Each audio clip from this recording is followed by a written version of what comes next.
Gia, bakit ba ganyan ka palagi?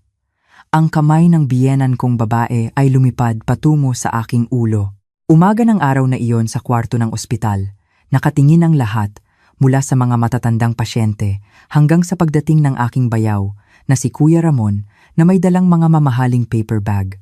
Ang tanging ginawa ko lang naman ay subukang ilipat si inay sa wheelchair nang may kaunting pagkakamali. Ngunit pinalabas niya na ako'y isang kriminal. Sumisigaw ng, "Gusto mo ba akong patayin?" Si Ate Isabel naman, ang asawa ni Kuya, ay nasa tabi at nagsusulsul pa. "Inay, sigurado po kayong nagulat ng husto." "Ano po?" Sa kahihiyang idinulot sa akin sa harap ng mga matatanda sa silid. Wala akong ibang nagawa kundi paulit-ulit na sabihing, "Pasensya na po, pasensya na po." Ngunit sa sandaling iyon, bumukas ang pinto ng silid at pumasok ang asawa kong si Leo. Dumating siya para bisitahin si inay at malinaw niyang nakita ang eksena kung saan sinampal ako sa ulo. Natigilan ang biyenan ko at hindi malaman ang gagawin. Hindi sa ganon. Ngunit si Leo, na palaging yumuyuko kay inay, ay nagsalita sa nanginginig na boses. "Inay, wag na po kayo sa bahay namin tumuloy. Doon na po kayo kay Kuya." Sa araw na iyon, nagsimula ang lahat at sa huli, nagbago ang lahat. Ako po si Gia Reyes, 30 anyos ngayong taon, at nagtatrabaho bilang isang assistant manager sa HR department ng isang kilalang kumpanya ng logistics. 3 taon na po akong kasal. Isang ordinaryong Miyerkules ng hapon iyon, sa pagsisimula ng taglamig ng 2024. Nasa opisina ako at tinatapos ang mga papeles para sa year-end performance evaluation nang biglang tumawag ang aking biyenan. Si Nanay Myrna ay 60 taong gulang na at karaniwan ay malusog kaya medyo nagtaka ako sa biglaang tawag niya. "Gia, anak, ang sakit ng dibdib ko. Parang pinipiga, hirap akong huminga." Nanginginig ang boses ni inay, hindi tulad ng dati. Dahil bahagi ng trabaho ko sa HR, ang pamamahala sa kalusugan ng mga empleyado, may kaunti akong alam sa mga sintomas ng atake sa puso. Ang paninikip ng dibdib, hirap sa paghinga, at ang malamig na pawis na binanggit ni inay. Naisip ko, maaaring delikado ito. "Inay, tumawag po kayo agad sa 911. Papunta na po ako diyan." Dali-dali akong nagpaliwanag sa aking team leader at nag-file ng emergency leave. 12 na lang ang natitira sa aking mga leave, ngunit hindi iyon ang oras para isipin iyon. Sumakay ako ng taxi papunta sa bahay ni inay, at pagdating ko, naabutan ko siyang nakaupo sa sofa, putlang-putla ang mukha. "Inay, okay lang po ba kayo? Nakatawag na po ba kayo sa 911? "Hindi pa. Nakakahiya naman." "Inay, hindi po ito ang oras para mahiya." Agad akong tumawag sa 911. Pagkatapos kong ipaliwanag ang sitwasyon, sinabi nilang darating ang ambulansya sa loob ng 10 minuto. Habang naghihintay, tinawagan ko si Leo. "Mahal, masama ang pakiramdam ni inay. Naninikip ang dibdib. Tumawag na ako ng ambulansya. Mukhang sa malaking ospital tayo didiretso, kaya pumunta ka na rin agad." Narinig kong nagmamadali si Leo, na nasa gitna raw ng isang mahalagang meeting. Sinabi rin niyang kailangan kong tawagan ang mga kapatid niya. Agad kong tinawagan si Kuya Ramon, ang panganay. Ang sagot niya, "Ganon ba? Sige, Gia, dalhin mo na muna si Mama. Baka bukas na kami makapunta." Dumating ang ambulansya at habang papunta kami sa emergency room, mahigpit na hawak ni inay ang kamay ko. "Gia, paano kung mamatay ako?" Naluluhang tanong niya. Sobrang sakit sa dibdib na makita siyang natatakot.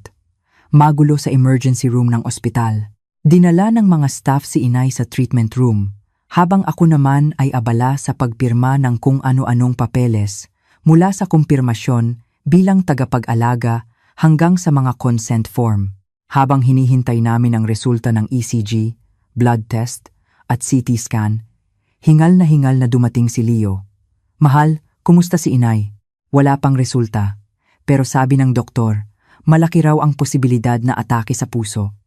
Namutla ang mukha ni Leo. Magkahawak kamay kaming naghintay. Pagkalipas ng 30 minuto, lumabas ang doktor. "Kayo po ba ang pamilya?" "Kumpirmadong acute myocardial infarction po ito. Kailangan siyang sumailalim sa stent procedure ngayon din. Kung magtatagal pa tayo, maaring manganib ang buhay niya." Agad akong nagtanong, saan po ako pipirma para sa operasyon? Tanong ng doktor. Ano po ang relasyon ninyo sa pasyente? Sumagot si Leo. Kami po ang anak at manugang niya. Kung ganoon, ang anak na lalaki ang pipirma sa surgical consent at ang mga proseso sa pagpapa-admit ay maaaring asikasuhin ng manugang na nakarehistro bilang tagapag-alaga. Agad na dinala si inay sa operating room. 3 oras ang operasyon, ngunit parang isang kawalang hanggan ang pakiramdam. Si Leo ay pabalik-balik sa pasilyo, hindi mapakali, habang ako naman ay tumatakbo para ayusin ang admission at iba pang mga papeles. Lampas 10:00 na ng gabi nang lumabas ang doktor. Sa kabutihang palad, naging matagumpay ang operasyon. Kailangan niyang manatili sa ospital ng mga 2 linggo at mahalaga ang masusing pag-aalaga ng tagapag-alaga sa kanyang paggaling. Huminga ng maluwag si Leo at niyakap ako ng mahigpit. Sa sandaling iyon, nagpasya ako. Ako ang mananagot sa pag-aalaga kay inay hanggang sa kanyang tuluyang paggaling. Mahal, magle-leave ako sa trabaho para alagaan si inay. Pero Gia, ilan na lang ang leave mo? 12, pero mas mahalaga si inay.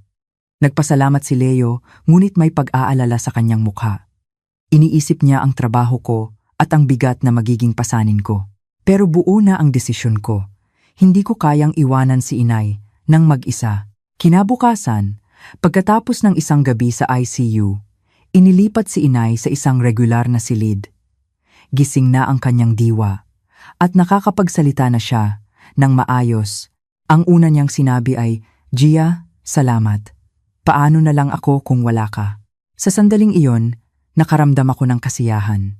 Ginawa ko lang naman ang nararapat bilang pamilya, ngunit ang pasasalamat ni inay ay nagbigay ng init sa aking puso. Hindi ko pa alam noon kung paano magbabago ang pasasalamat na iyon. Pauwi na kami ni Leo ng gabing iyon nang sinabi ko, Mahal, gagawin ko ang lahat para sa paggaling ni inay. Ito ang pagkakataon nating maging mabuting anak sa kanya. Sumagot si Leo. Salamat, Gia. Napakapalad ni inay na ikaw ang naging manugang niya. Ngunit hindi pa namin alam noon na ang tunay na pagsubok ay magsisimula pa lamang. Kinaumagahan, sinimulan ko ang aking tungkulin bilang tagapag-alaga. Nag-file ako ng 2 linggong leave at araw-araw. Maaga akong pumupunta sa ospital. Pagkatapos ng operasyon, nanghina ng husto si inay. Hindi niya kayang pumunta sa banyo nang mag-isa at kailangan niya ng tulong kahit sa pagkain. Gumawa ako ng isang maliit na tala-arawan kung saan maingat kong isinulat ang dami ng kanyang kinakain, mga iniinom na gamot at mga vital sign.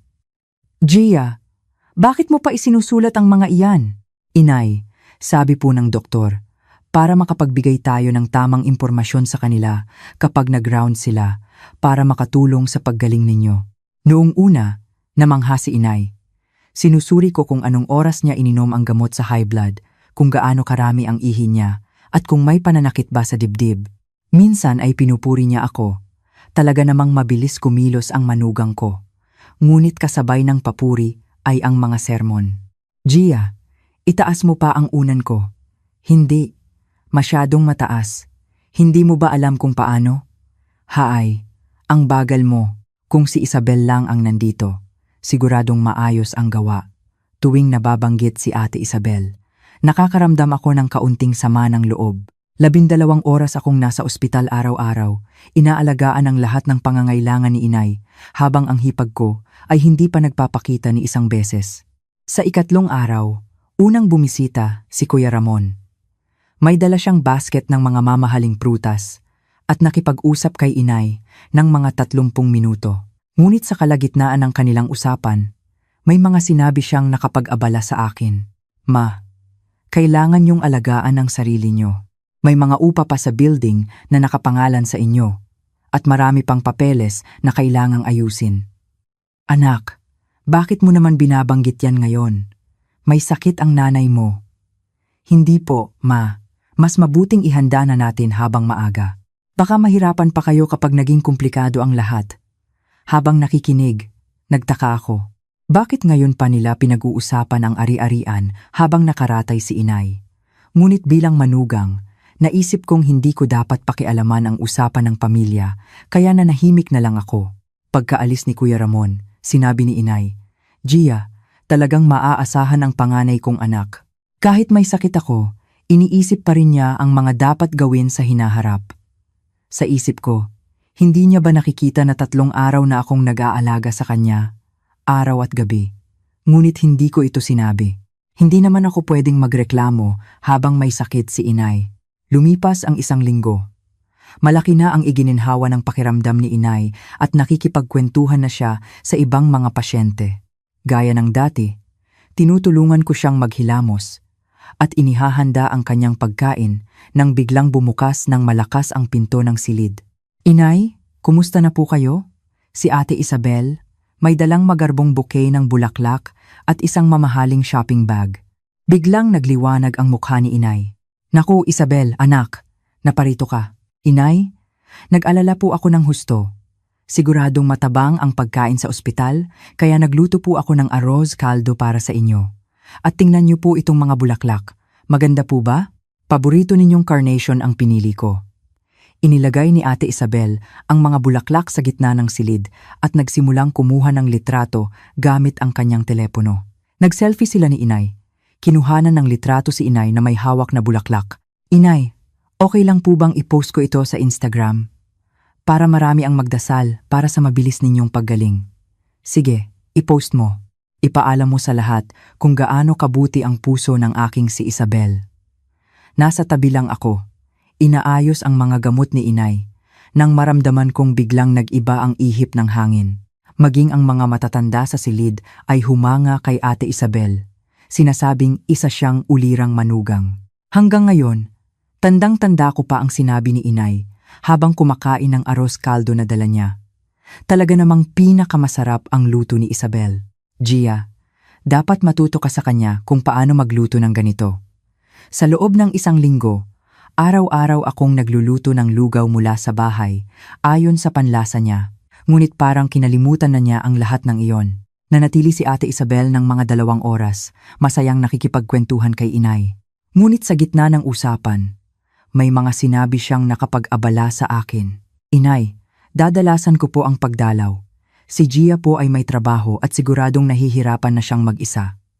"Salamat, Isabel. Talagang maaasahan ang panganay kong manugang.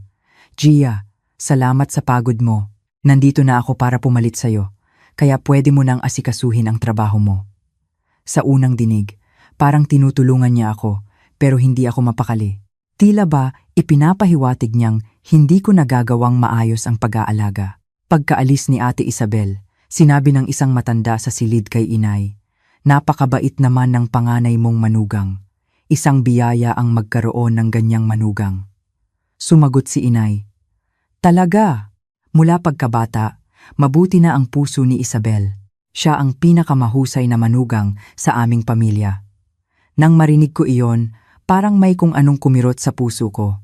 Ako ang nag-alaga sa kanya araw at gabi sa loob ng 1 linggo, ngunit ang isang taong dumating na may dalang bulaklak at kumuha ng ilang litrato ang naging ulirang manugang.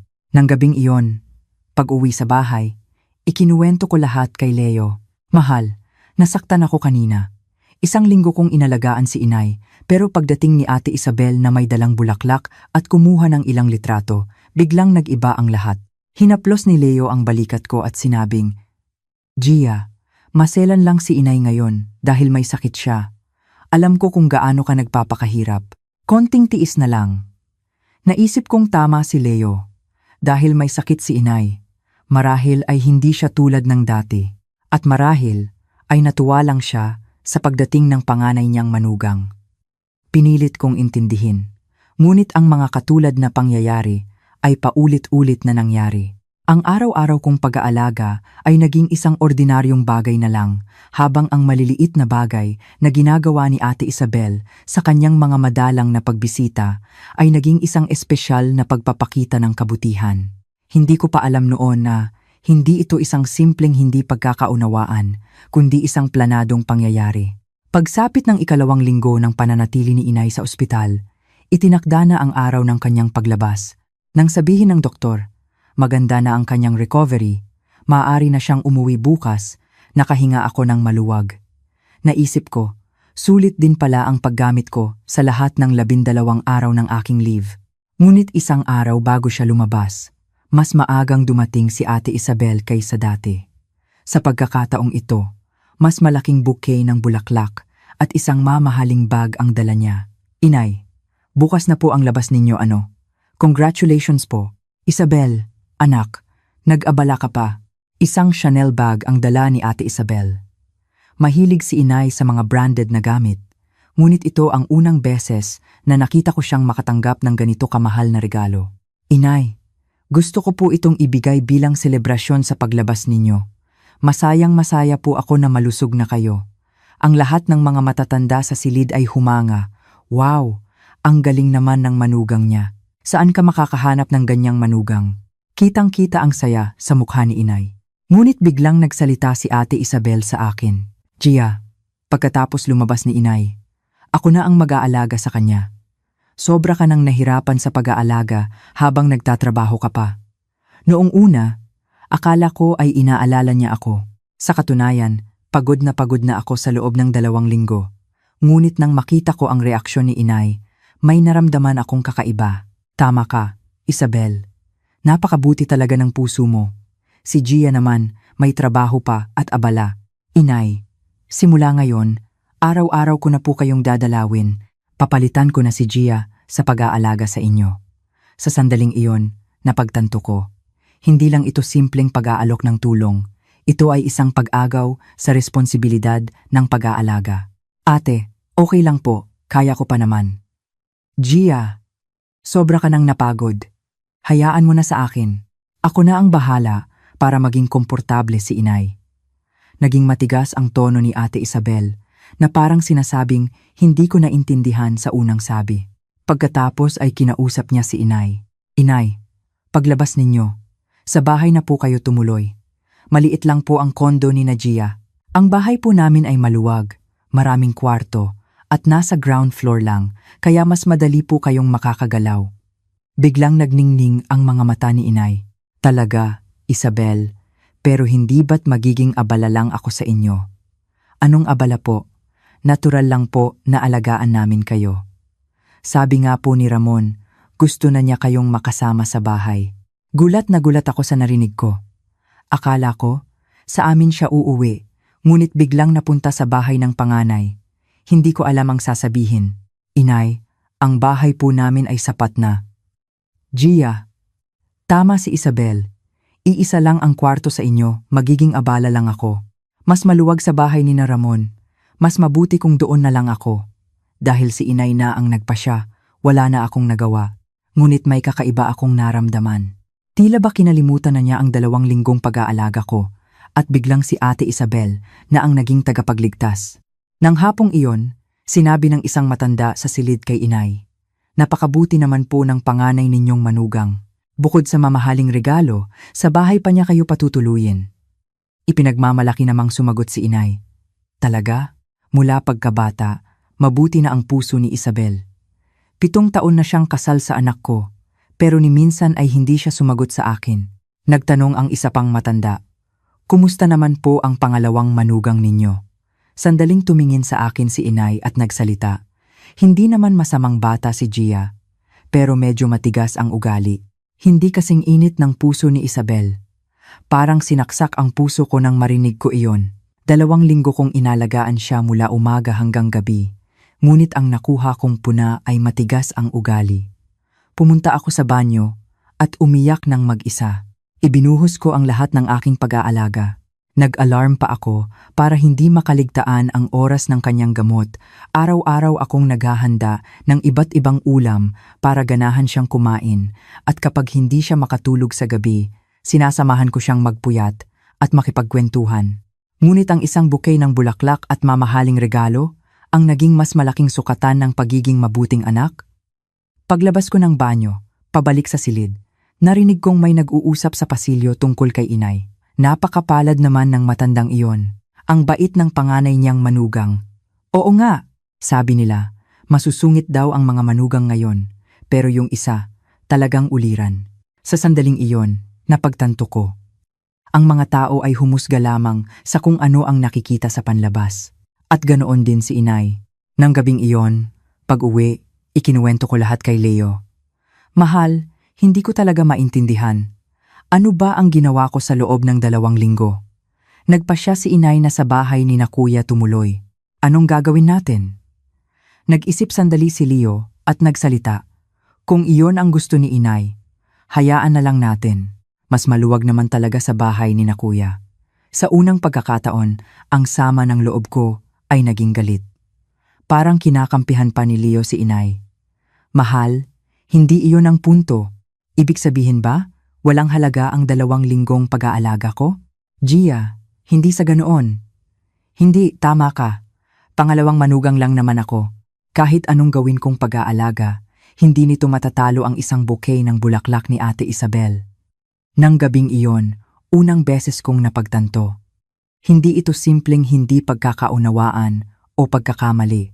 Mula pa sa simula, may plano na. At ako ang gumanap na biktima sa planong iyon. Umaga ng araw ng paglabas ni inay. Gaya ng dati, maaga akong pumunta sa ospital para tulungan siyang maghanda.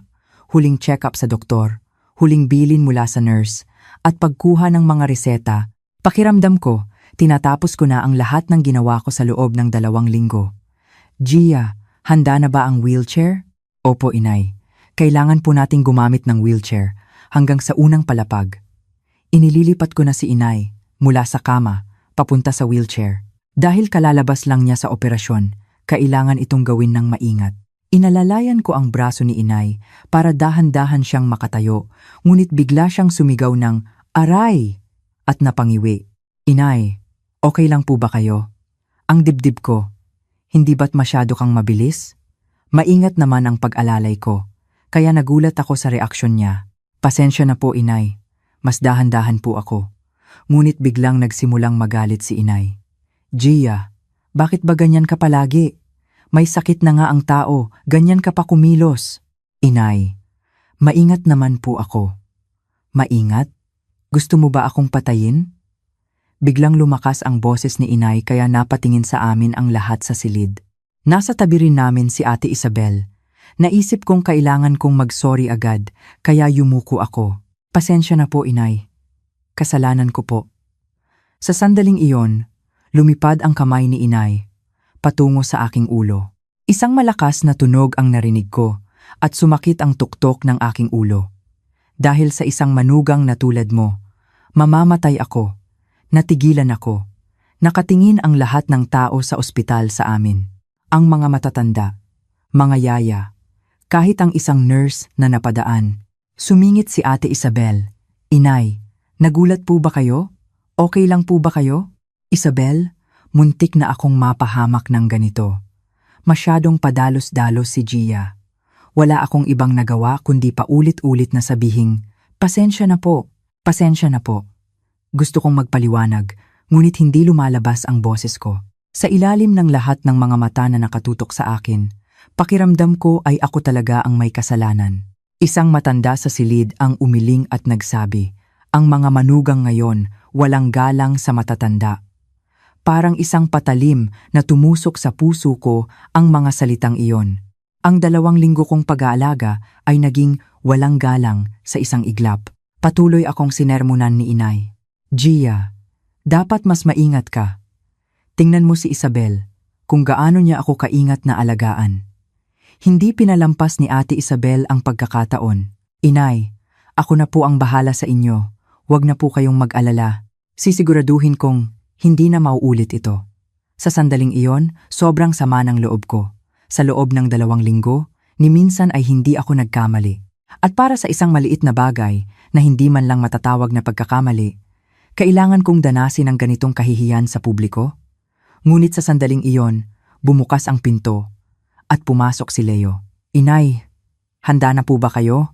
Pumasok si Leo na may masayang mukha, ngunit agad niyang napansin ang kakaibang tensyon sa silid.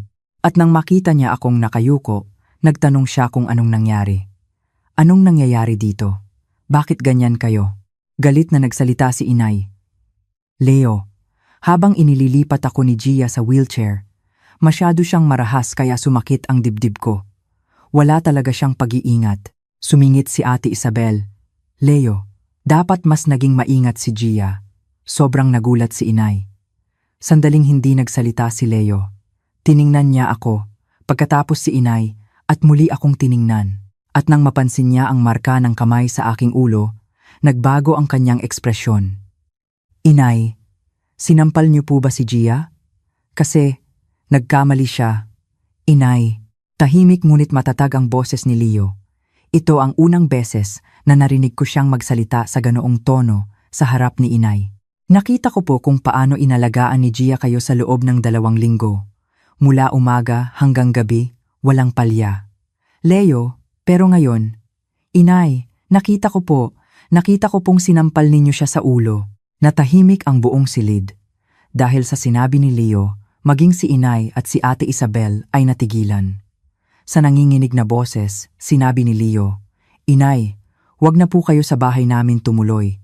Doon na po kayo sa bahay ni Kuya. Ano? Ang mga gamit ninyo sa bahay? Ako na po ang magdadala kay Kuya. Tiningnan ni inay si Leo na parang hindi makapaniwala. Leo, itatakwil mo ba ang sarili mong ina? Hindi po pagtatakwil ito. Ito po ay pagbibigay sa inyo ng gusto ninyo. Mas maluwag at mas maganda naman po sa bahay ni Kuya. Hindi ba? Hinawakan ni Leo ang kamay ko at sinabing, Gia, umuwi na tayo. Sa sandaling iyon, bumuhos ang mga luhang matagal ko nang pinipigilan. Ang ginhawang naramdaman ko dahil ipinagtanggol ako ni Leo at ang lahat ng sama ng loob na naipon sa loob ng 2 linggo ay sabay-sabay na lumabas. Habang papalabas kami sa pasilyo, sinabi ko kay Leo, Mahal, pasensya na. Hindi ko naman talaga sinasadya. Gia, wala kang kasalanan.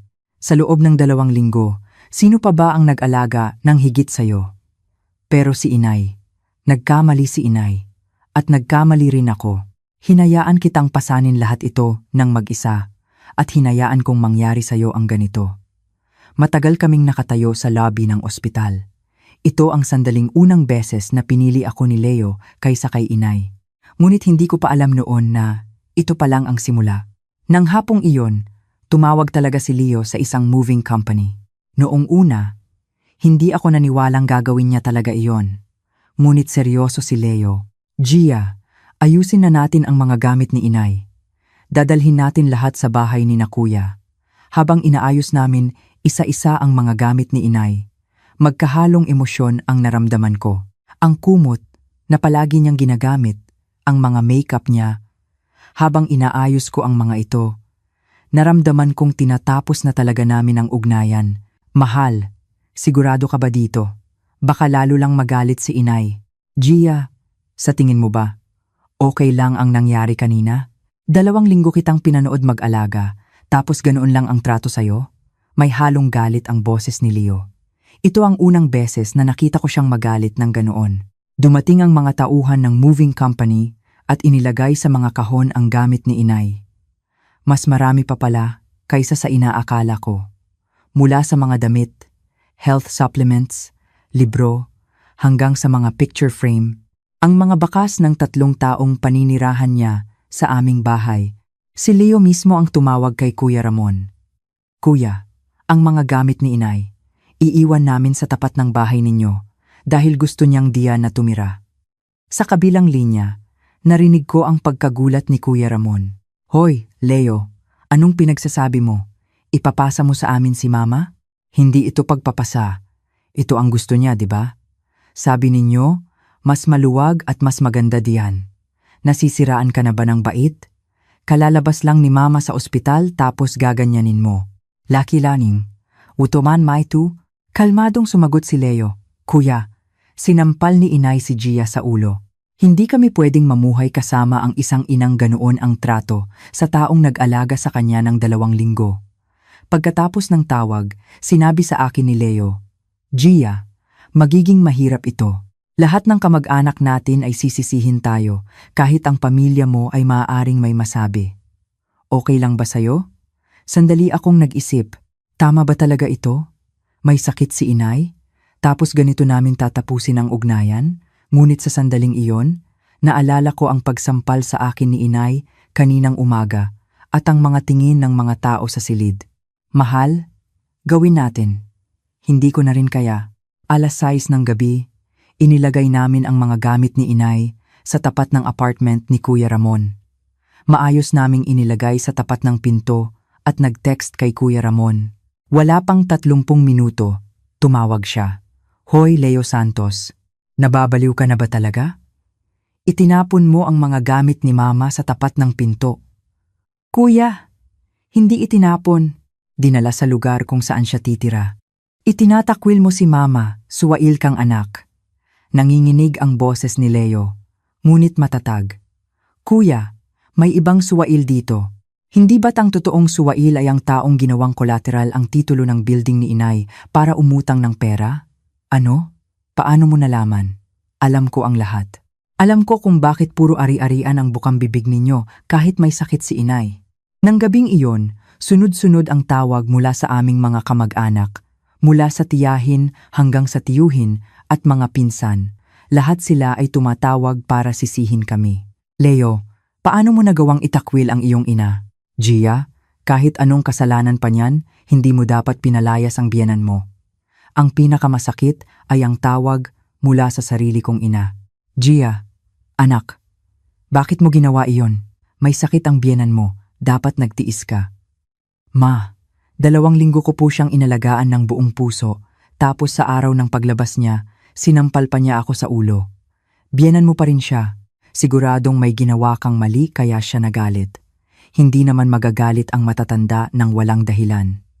Dahil kahit ang sarili kong ina ay hindi ako maintindihan, nawalan ako ng pag-asa. Pakiramdam ko, ang buong mundo ay tingin sa akin ay isang masamang manugang.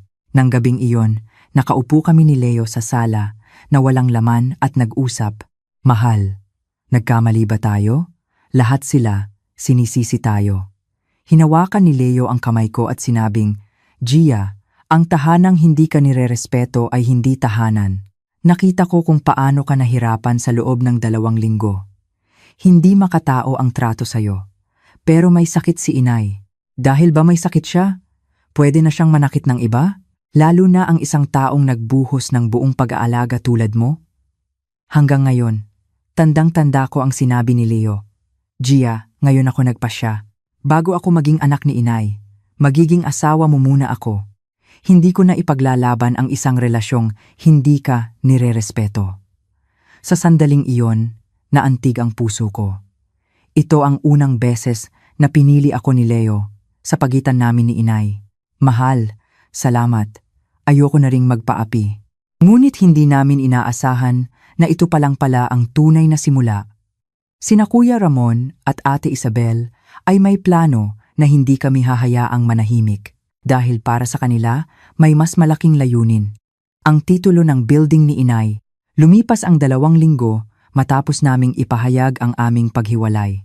Akala ko ay mananahimik na, ngunit lalo pang naging komplikado ang sitwasyon. Gumawa si Kuya Ramon ng isang family group chat para ipitin kami. Biglang lumala ang kalusugan ni Mama. Umabot sa 200 ang kanyang blood pressure. Kasalukuyang nakadextrose sa emergency room. Baka kung ano pa ang mangyari sa kanya. Hindi kaya dahil ito sa stress na idinulot ni Leo at Gia? Araw-araw, ganitong mensahe ang bumubungad. Ang mga kamag-anak sa group chat ay isa-isang nag-comment. Sinisisi kami. Sumusobra na si Leo. Sana nagtiis na lang si Gia. Biyena naman niya. Ang mga kabataang manugang ngayon. Grabe. Habang binabasa ko ang mga mensahe, nakonsensya ako. Paano kung dahil nga sa amin kaya nagkasakit si inay? Mahal? Mukhang malala na talaga si inay. Hindi ba dapat puntahan natin para tingnan? Umiling si Leo. Gia, tingnan mong mabuti ang mga litratong pinapadala ni Kuya. Kung talagang kritikal si inay, magkakaroon pa ba sila ng oras magpicture? At nang tingnan kong mabuti ang mga litrato, may mga kakaiba nga. Sabi niya, nasa ER si inay. Pero may selfie silang mag-asawa na nakangiti. Ang litrato ng pagkain sa ospital ay halatang luto sa bahay. Habang nangyayari ito, nakatanggap ako ng personal na mensahe mula kay Ate Isabel. Gia, mag-usap tayo. Kape lang tayo. Sa pag-aakalang baka gusto niyang makipag-ayos, pumayag ako. Sa coffee shop, naging pala kaibigan si Ate Isabel. Gia, Alam kong nahirapan ka nitong mga nakaraang araw sa pag-aalaga kay inay. Salamat po ate. Pero alam mo, sobrang sama ng loob ni inay. Hindi niya akalaing magkakaganoon si Leo. Habang kinukwento niya ang kalagayan ni inay, unti-unti siyang nagpasok ng ibang usapan. Sa totoo lang, maraming iniisip si inay ngayon. Ang pamamahala sa building, ang mga papeles. Siguro dahil tumatanda na siya, nabibigatan na siya sa mga komplikadong bagay. Ganoon po ba? Kaya naisip namin, kung ililipat na lang sa amin ni Ramon ang titulo ng building, mas magiging panatag ang loob niya habang inaalagaan namin siya. Tutal, sa huli, mamanahin din naman namin, di ba? Sa sandaling iyon, naliwanagan ako. Ito pala ang tunay na layunin. Ate, hindi po ba't si inay ang dapat magdesisyon sa bagay na iyan? Oo naman, pumayag na si inay. Nag-aalala lang siya na baka tumutol si Leo. Alam mo na, baka magmatigas ang mga bunsong kapatid. Naramdaman ko ang pananakot sa tono ni Ate Isabel. Tila ba pinalalabas nilang kami ang naghahabol sa yaman ni inay. Ate, wala po kaming interes sa ari-arian ni inay, pero hindi po kami pwedeng pumayag sa ganyang paglilipat ng titulo. Makakampante na si inay, at kami rin makakapag-alaga ng walang alalahanin. Hindi ako sumagot at sinabing kakausapin ko muna si Leo. Pag-uwi, ikinuwento ko lahat kay Leo. Mahal, ito pala ang tunay na pakay. Gamitin si inay para makuha ang building. Nagulat din si Leo. Hindi ko akalaing gagawin iyon ni kuya. Pero Gia, sa tingin mo ba, pumayag talaga si inay?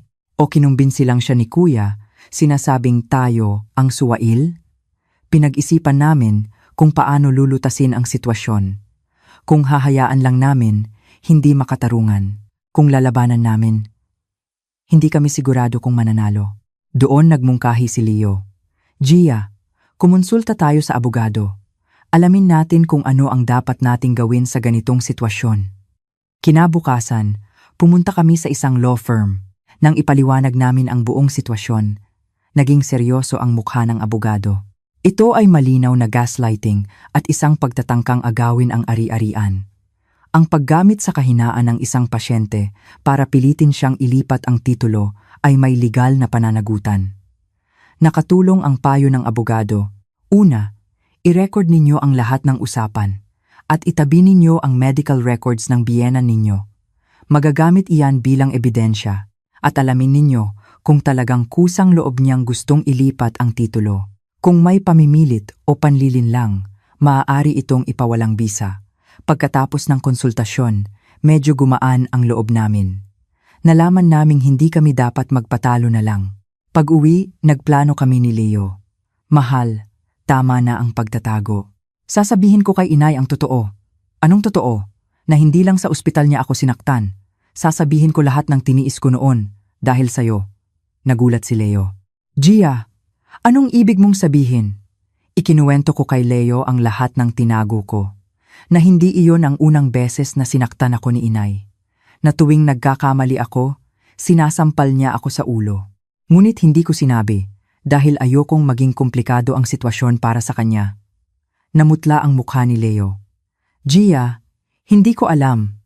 Bakit hindi mo sinabi? Dahil ayokong mahirapan ka.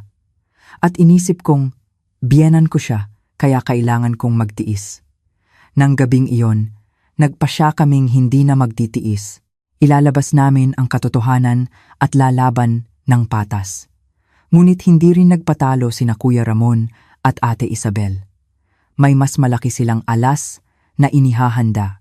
Pagkalipas ng isang buwan, nag-imbita si Kuya Ramon ng isang family meeting. Hindi pwedeng ganito tayong magkakalayo, sabi niya, at inanyayahan ang lahat ng kamag-anak.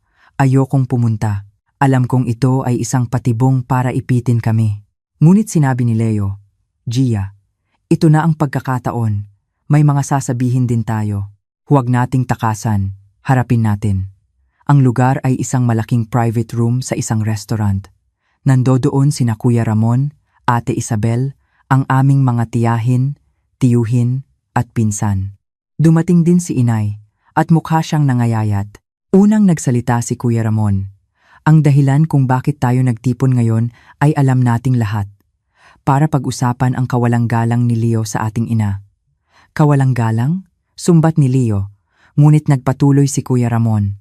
Narinig ko na itinulak daw ni Gia si inay sa araw ng paglabas niya sa ospital, kaya raw sumakit ang dibdib niya. Nagulat ako. Kailan ko po itinulak si inay? Kuya, hindi po totoo yan. Gia, maraming nakakita. Maging ang mga matatanda sa silid ay saksi. Sumingit si Ate Isabel. Tama, nandoon ako, at masyadong marahas ang pagtrato ni Gia kay inay. Sa sandaling iyon, may inilabas si Leo mula sa kanyang bag. Kuya, kung ganoon, tingnan muna natin ito. Inilabas ni Leo ang medical records mula sa ospital. Ito ang nakasulat sa talaan ng nurse noong araw na iyon. Ang oras na nagreklamo si inay ng pananakit ng dibdib ay eksaktong 9:23 ng umaga. Ngunit ang oras na tinulungan siya ni Gia ay 9:40 ng umaga. Nanigas ang mukha ni Kuya Ramon. At ito naman ang kopya ng CCTV footage mula sa pasilyo ng ospital. Malinaw na nakikita kung paano inalalayan ni Gia si inay. Ipinakita ni Leo ang video sa isang tablet. Sa video, kitang-kita kung gaano ako kaingat sa pag-alalay kay inay. Walang eksenang nagtutulak o marahas. Kung ganoon, bakit siya nagreklamo ng sakit? Ito ay normal na pananakit pagkatapos ng operasyon. Ngunit pinalabas ninyong kasalanan ni Gia. Nagsimulang magbulungan ang mga kamag-anak. Ramdam kong nagbabago ang ihip ng hangin. Nagpatuloy si Leo. At ito naman ang mga mensahe ninyo sa group chat sa loob ng 2 linggo. Ipinakita niya ang screen ng kanyang telepono. Sabi ninyo, umabot sa 200 blood pressure ni inay. Nasa ER at naka-dextrose. Ngunit tingnan ninyo ang litratong ito na kasama ninyo si Ate Isabel sa parehong araw. Nakangiti si inay at kumakain sa bahay. Namula ang mukha ni Ate Isabel. Leo, gumanda lang ang pakiramdam niya sandali noon. Kung ganoon, paano ninyo ipapaliwanag ito? Inilabas ni Leo ang kanyang huling alas. Binuksan niya ang isang sobre. Ito ang mga dokumento ng pagkakasangla ng building ni inay.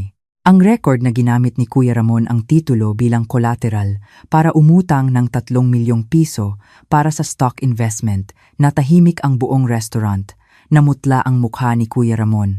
At ayon sa mga dokumentong ito, nalugi ka sa stocks kaya hindi mo na mabayaran ang utang.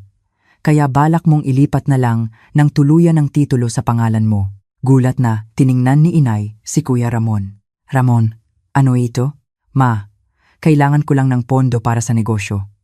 Pansamantala, 3 taon na yan kuya. At ang interes pa lang ay 150,000 piso kada buwan. Hindi kayang bayaran ng upa mula sa building ni inay. Sinermunan ni tita si Ramon. Ramon, paano mo nagawang gamitin ang ari-arian ng nanay mo? Nagdahilan si Kuya Ramon. Tita, hindi po totoo yan. Iniisip ko lang din po si mama. Iniisip si mama kaya sinasang-ayunan mo ang pananakit? Mahinang sabi ni Leo. Inay, hindi po iyon ang unang beses na sinaktan ninyo si Gia. Nagulat si inay. Ano?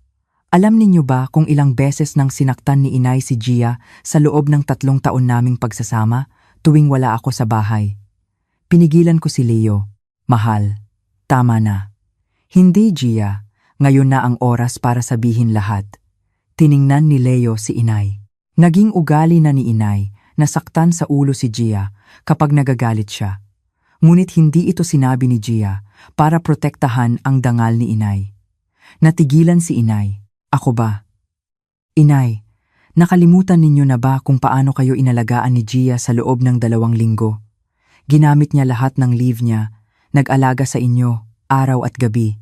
Pero ni minsan, tinawag ninyo ba siyang mabuting manugang? Natahimik ang buong restaurant. Lahat ay nakatingin kay inay at kay Kuya Ramon. Bumuntong hininga ang aming tiyuhin.